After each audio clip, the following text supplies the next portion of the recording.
Ukraine says there could be another round of talks to end its war with Russia this week, as Europe's deadliest conflict since World War II entered its fifth year on Tuesday.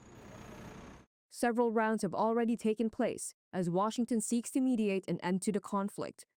So why is a deal proving so elusive? The two sides cannot agree on the future of Donetsk, one of the two regions that make up Donbass. Moscow already controls almost all of the other region, Luhansk.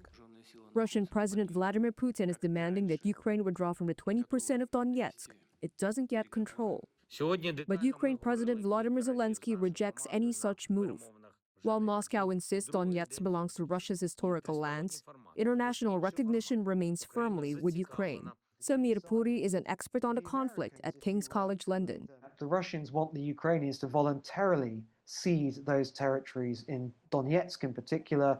The Ukrainians, quite understandably, have fought tooth and nail for 11 years now to defend those territories, but also fear that voluntarily giving them up would open the path potentially to a Russian invasion of further Ukrainian territories further west.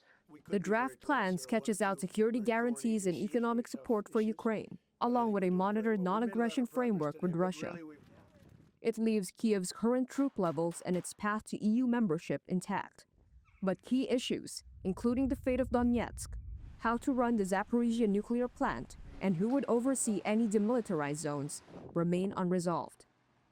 A peace council chaired by Trump would police the legally binding deal, which would trigger an immediate ceasefire once all sides sign on.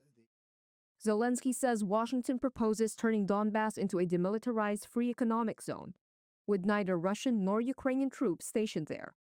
Moscow says it might deploy its National Guard and police in Donbass under a peace deal instead of regular troops, an idea Kiev is unlikely to accept.